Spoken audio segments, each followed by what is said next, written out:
Oh, they call this work. I really like this stuff, if you can't tell.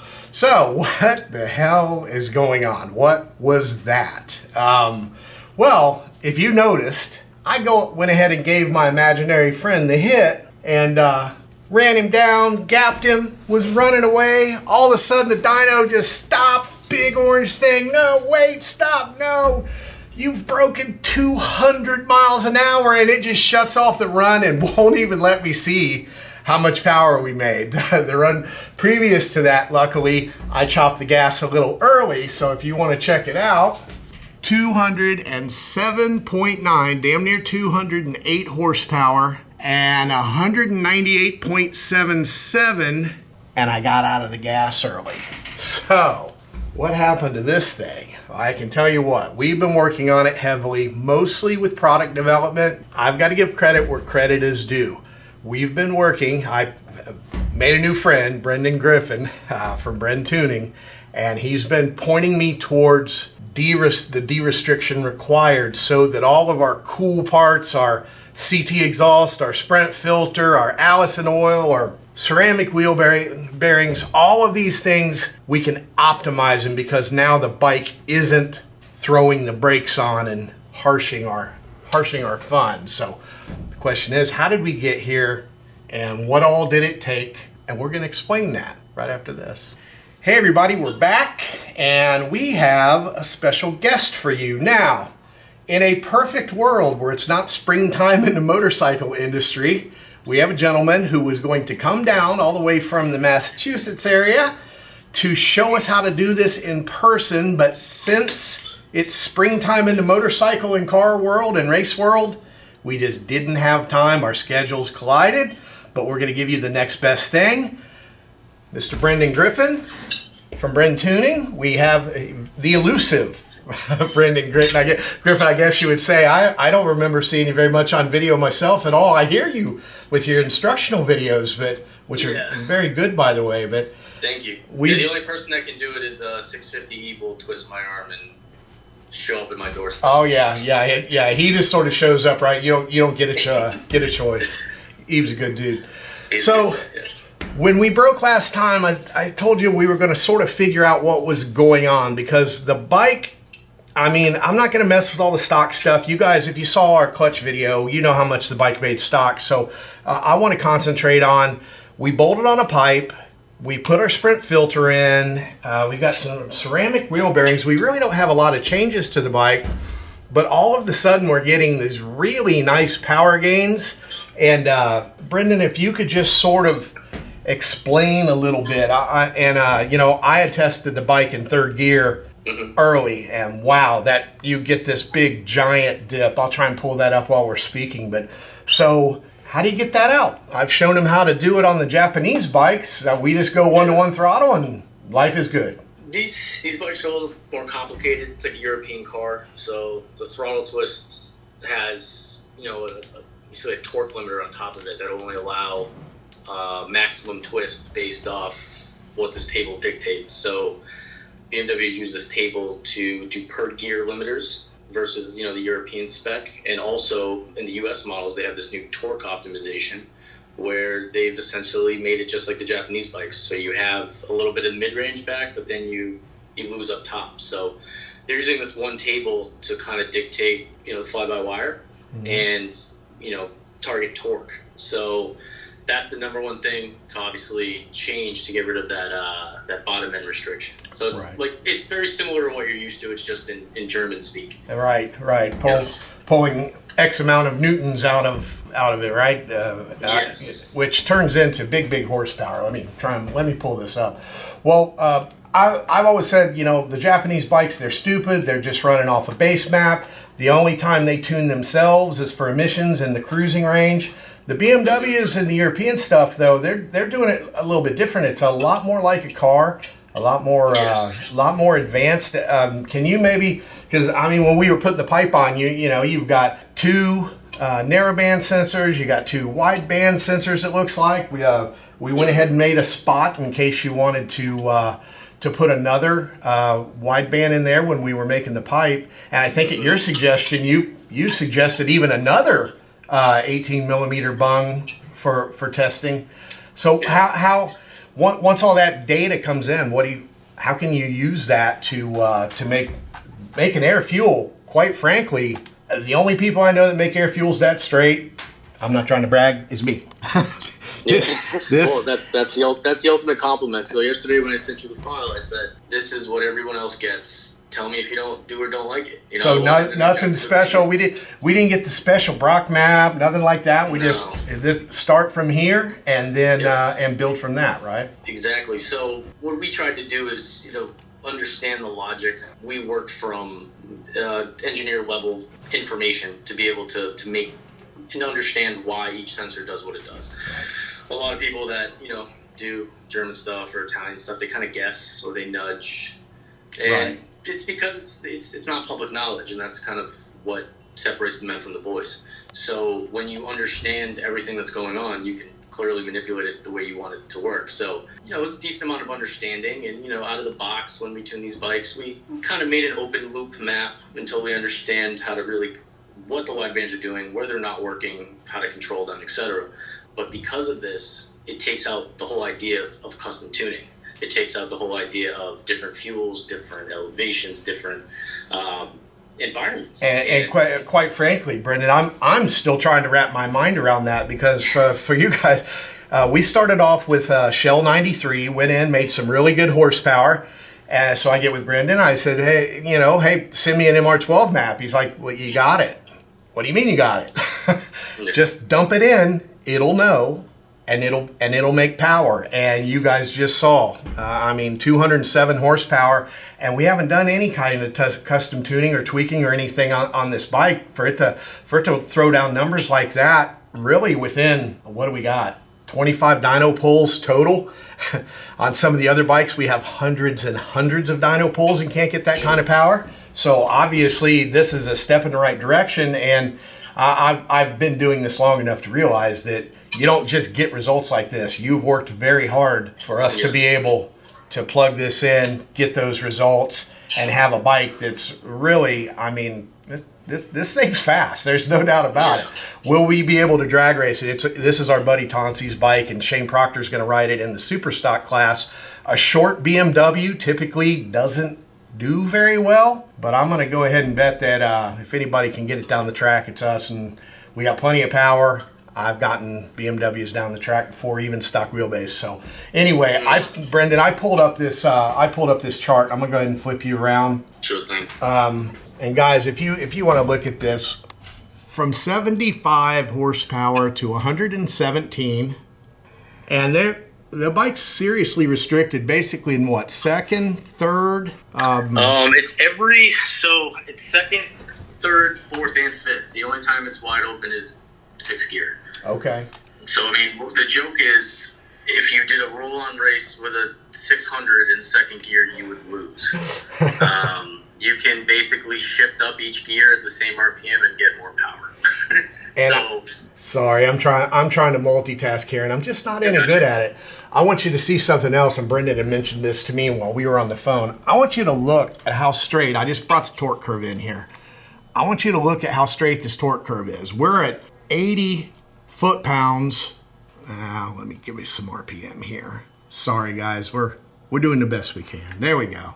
So right here at at 60, about less than 7,000 RPM, we've got 80 foot-pounds of torque. And this thing just keeps carrying it.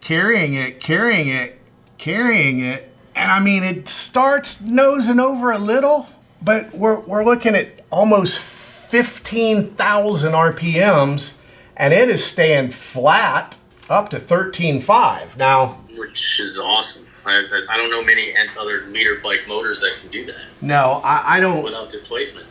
Yeah, exactly.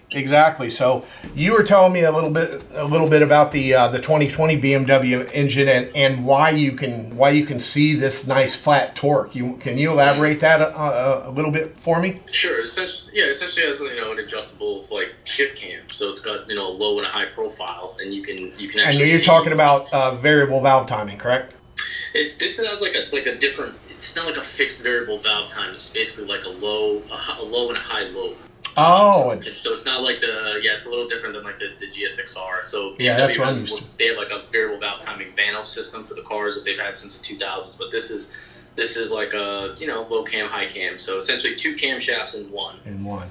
For, fuel economy and profile and cruising, and then, the high RPM awesomeness. Let it go. It's actually, it's hard to tell in the graph where it hits because it's so smooth and seamless. It's funny you mentioned that. You don't have that jump at all. It's pretty awesome. One of our riders he told me last year, he's racing our GSX-R 1000. He's like, I feel the timing come in. He's like, can you stop it? Can you just, and it disrupted him. And a world-class rider will feel things like that. And it's interesting to see that it can, and do you have the ability to adjust this any, or is it sort of? Yeah, you can, I've played with it extensively. I've actually found it pretty optimized. The difference, I think, with it is you can basically turn on the RPM of where it activates. Okay. The same idea if I can change the RPM of where the stack actuates. Right. The difference is in that one, I think the motor is going to need some work before you're going to want to change the RPM of it. Probably, decent hogged out cylinder head or something.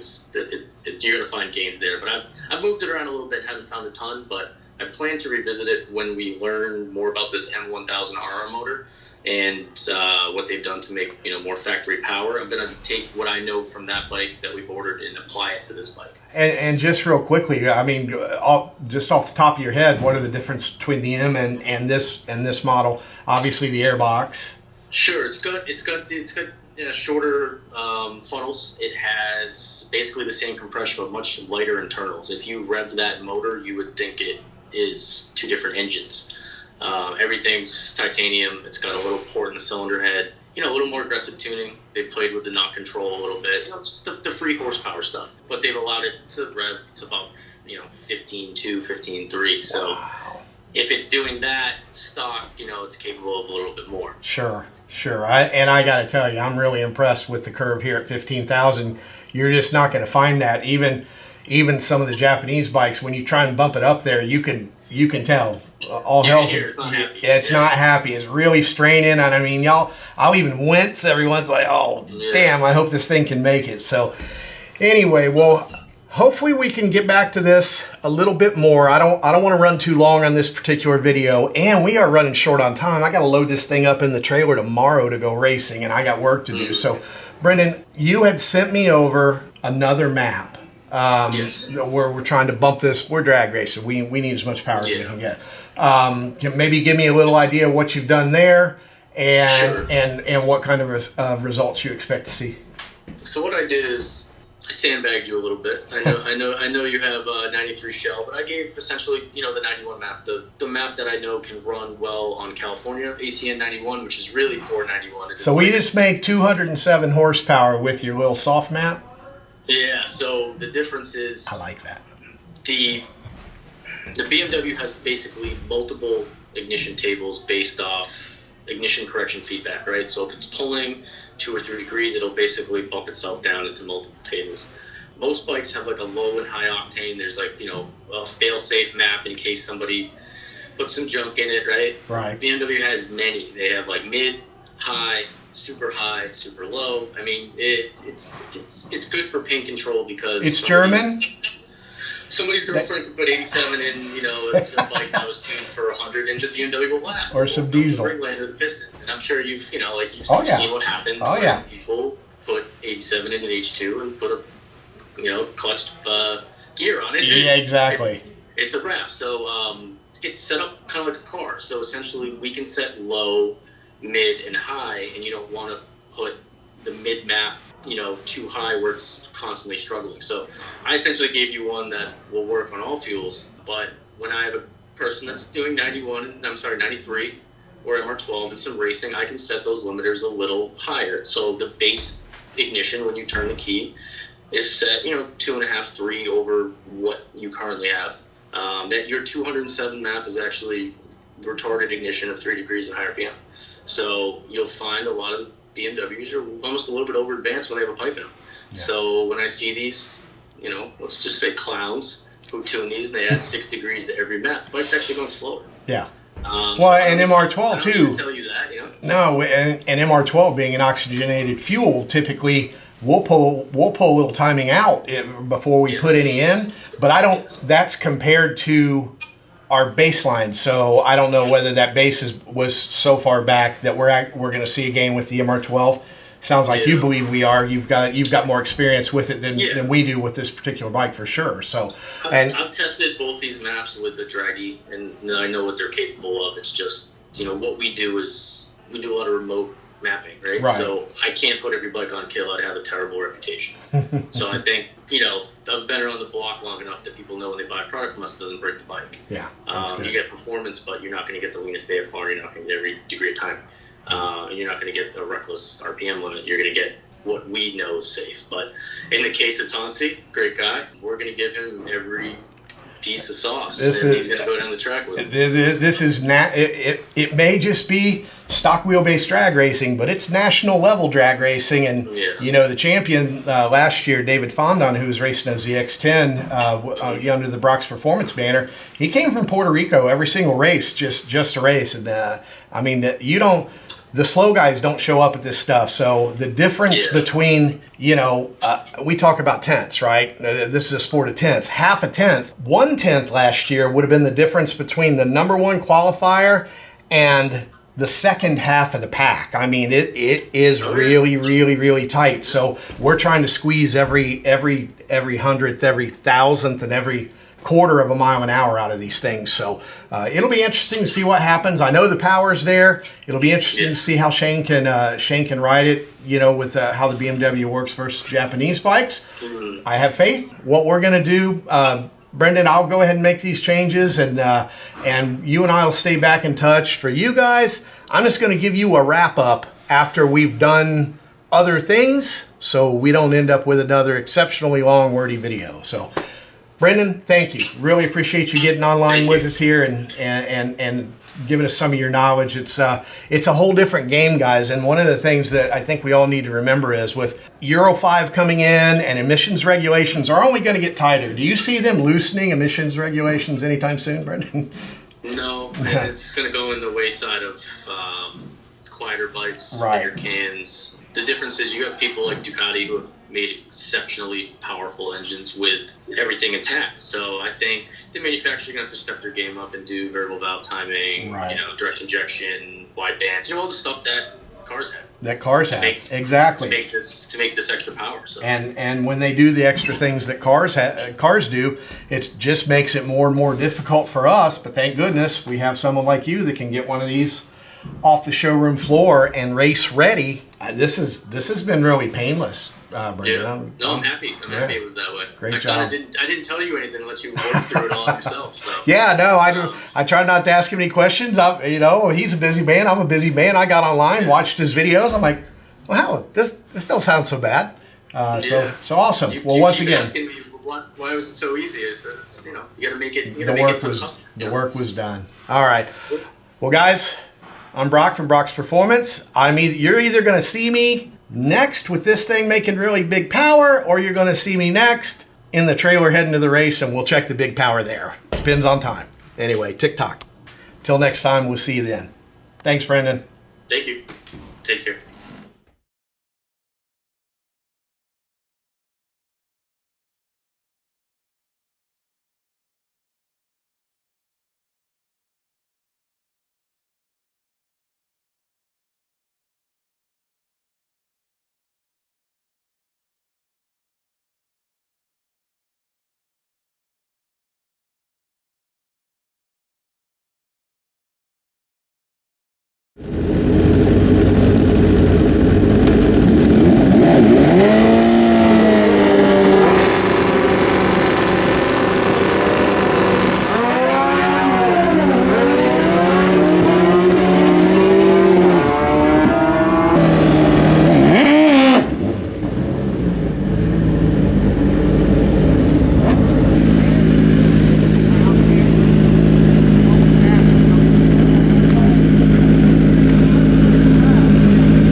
Yes.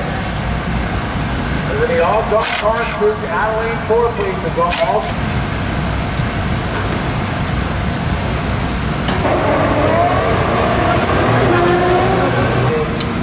On the XDA Facebook page.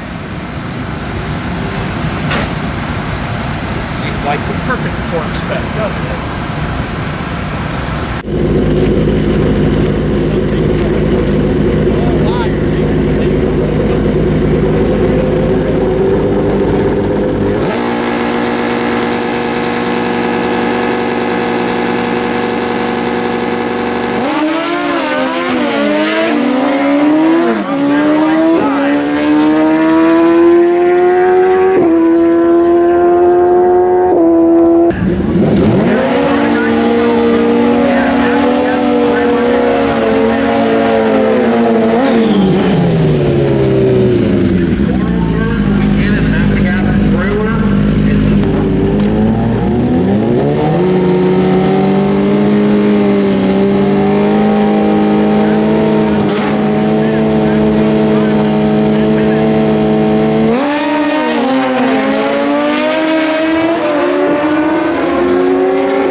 Okay, yet again, I'm gonna say it.